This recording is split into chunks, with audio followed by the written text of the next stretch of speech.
Welcome back to the Citizen channel. I hope you're all staying safe and well. And yeah, an edition we don't have that many of because we don't have that many we can do. Of course, we're talking City Toys for Us with a little bit of an R in there. You know what I'm getting at, guys. And we're going to look at a fairly, I think this is the newest City game we can get at the moment. I got this a few weeks back, so I thought we'd have a look at it. And we're going to have a look at Dobble today. Dobble, and it is a great. I love it. I love the game. We're going to talk about that, of course. Anything City related or football to do with it. Football ones, I'll do football ones. I've done You Are the Ref back in the day, probably 2 or 3 years ago now. But yeah, so we'll have a look at Dobble today. The original concept dates back to 1976 and was built around insects, with 6 insects featured. And this guy was sort of to learn these things to kids and adults alike, of course. And the Dobble version concept was formulated in 2008 and went into production in the autumn 2009. Yeah, there's no City ones then, that's for sure. There's now numerous versions, of course, you could take on holiday. You probably played versions of it yourself, Dobble. I say something I wasn't familiar with. I don't have, obviously, I've got grandkids, but it's not something I've been looking at, toys and games over the last few years, apart from doing these things. But obviously now there are licensed versions like the Minions and Harry Potter, stuff like that. And in 2021, this Manchester City official licensed version came out. I'm sure the shop had it. It doesn't have it at the moment. I'll tell you availability later on. It's recommended for ages 6+, although brighter younger ones I think can play this. And to be honest with you, it's one of those great games where the kids can probably take the mick of the adults in this one. So that's what I like about it. And kids and adults can enjoy it equally. 2 to 8 players, although I've got a couple of solo versions. If you're a Billy No Mates, I'll be doing that myself, having a quick go in a quiet moment just for a bit of fun. So obviously, as you know, if I do these game things, I used to do the old board game ones many moons ago. We tend not to do that now because of the camera problems, but I always like to put my own little spin on things as well. And they do say a 15-minute games. You can put time limits on all these. You can play it for 5 minutes if you want, or put an half hour on it. It doesn't matter. Some games can last as long as they last, as long as you're enjoying themselves. There's 55 cards with 8 icons on each. Of course, all City related and football related. So obviously, nice packaging. A great tub. I love this tub. The box is all right. It gets a bit battered. I got this through the internet. I'll tell you that availability later. Plastic. I love these tins. I mean, even if you don't want the game, the tin. Look, great tin. You can use a tin for various things, can't you? Let's get the cards out. You've got all the cards there. There'll be images popping up on screen as well to make this easier to watch. Obviously, different things. 55 cards, the rules. I'll need them to tell you the 5 games that they feature in this. Between any 2 cards, there's always one and only one matching icon. So yeah, if you've got 2 cards, there'll always be one on it that'll match with another one. So there'll always be one. So obviously that's what makes it brilliant. 55 cards. I don't think that's probably significant mathematically to how many they can do. Of course, on each card, I think there's 3, 6, 8 images on each card. So it's all mathematics and stats, how it works out. So that's the beauty of this game. And before playing, they do say familiarise yourself, especially the kids, although they'll no doubt be quicker picking it up than adults on the actual icon examples, yeah. So obviously you got things from cones to the City bus to Mario Balotelli, Colin Bell, the trophy, 94 kit, the 56 kit, 93-20, you know, so there's loads of different examples and different things, so there'll be images up on the screen of that. And the objects of the game is always to be the quickest to spot the matching icons and shout it out. Good eyesight, of course, is a big requisite for this. And any side games, any sort of tied games can be sorted by the rest of you guys sort of saying, yeah, they did it or they didn't do it. Obviously can be judged by that, or you can have a card off if you like and just have another competition if there's any doubt that if say you shout things at the same time. So it all adds to the fun. I'm sure people will get a little bit et up with this as well because it's all speed and eyesight and it can be pretty annoying, especially for the adults. So shuffling cards, yeah, I mean, obviously, unless you've got a photographic memory, I mean, you can shuffle the cards in between playing the games and stuff like that anyway. And of course, there are 5 games listed on the thing. We've got 5 games listed, but you can think up your own versions. Once you got used to it, think up your own versions. That's what I like doing as well. They're laid out on screen.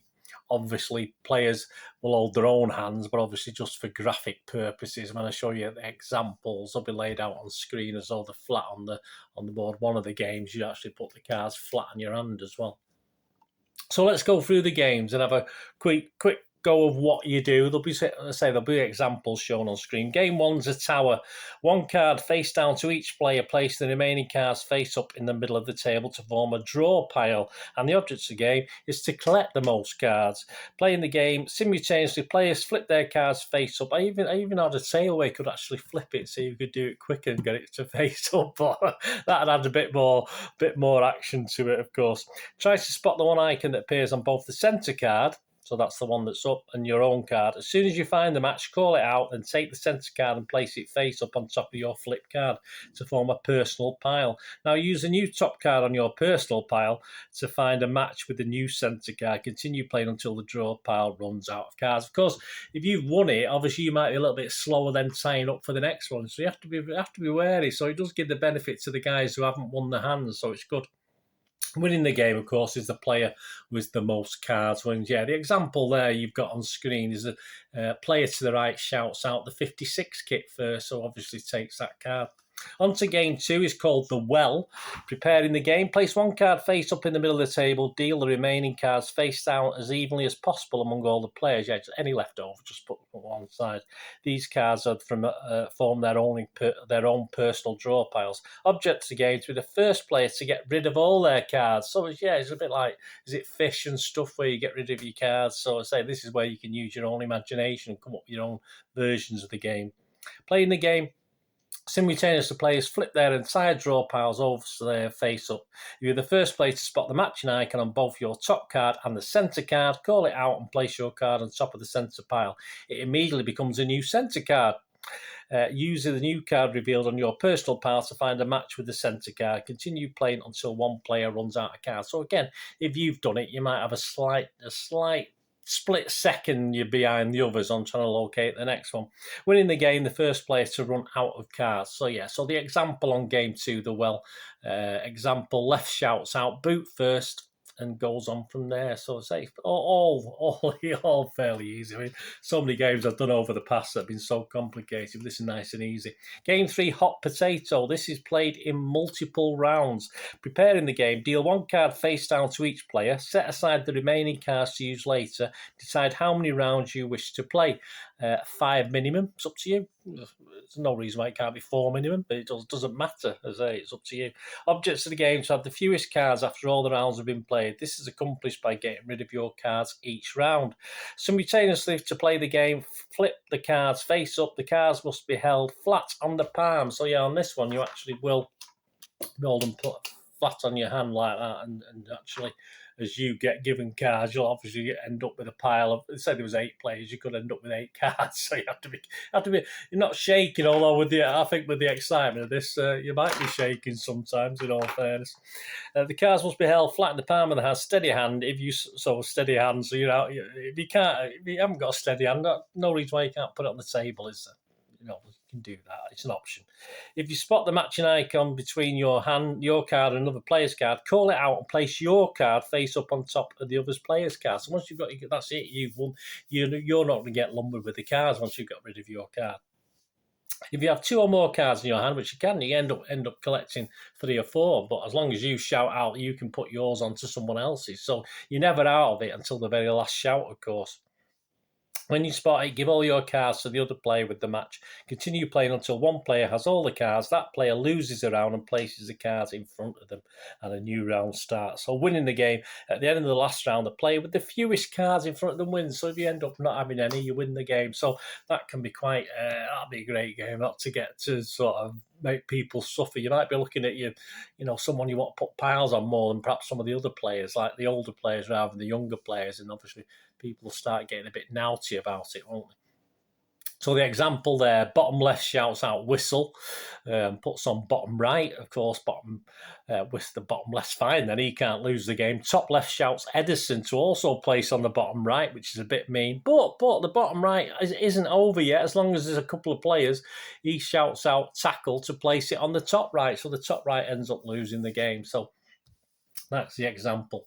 On to game 4. That's good fun, that one. I think it's, you know, we could end up shouting at players, can't we? Game 4, the poison gift. Preparing the game, deal 1 card face down to each player. Place the remaining cards face up in the middle of the table to form a draw pile. Object of the game to have the fewest cards.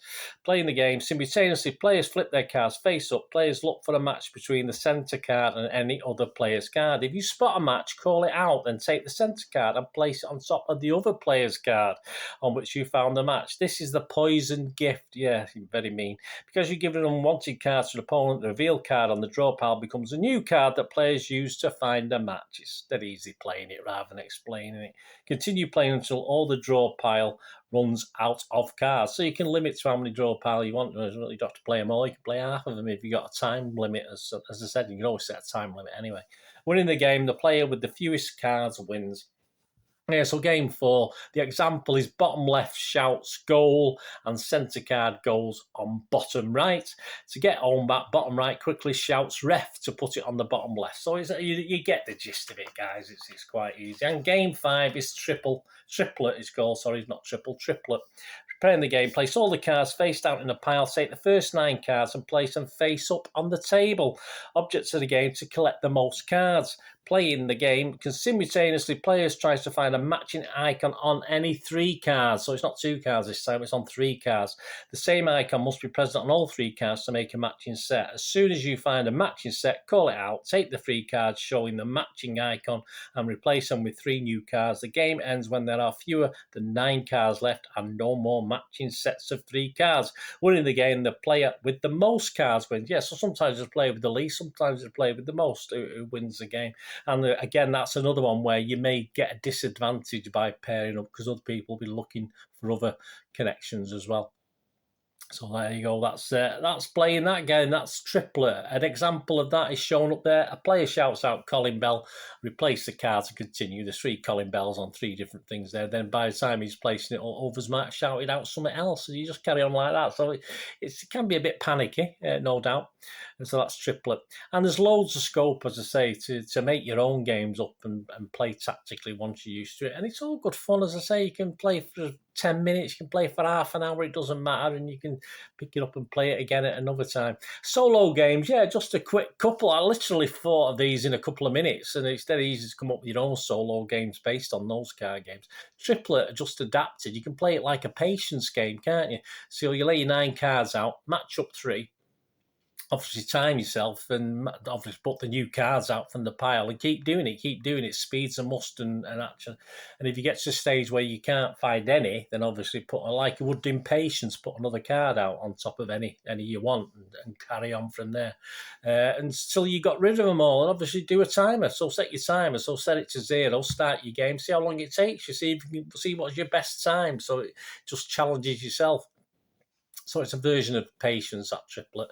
And another one, pile up any amount of cards. If it was 20, 30, 40, all the 55, etc. Pick up the top and put it to one side.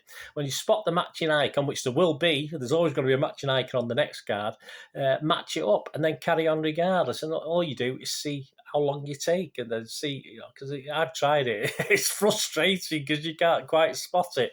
So as I say, just do it with 10 or 20 first of all, and see how long that takes you, time yourself, and then compete against yourself to see how all other people say to, right, it's your turn, I'll see how many you can do into, if you can beat 2 minutes, 30 seconds or whatever it did to do 10. So it's just a bit of fun. You can play it on your own, or you can use that, say, and adapt it to more than one player. So a speed challenge, a time challenge. Everyone's got a timer on the phones, or even if you've got an egg timer clock or something like that. All good fun. So there's just 2 I thought of that you can play on your own as well and have your own fun. I think it's a great game. I think this is a great game for all ages. Fantastic, as I say. It's not just City fans, of course. It's obviously been around for a long time, and I'm sure people love doing this. I've never played it before.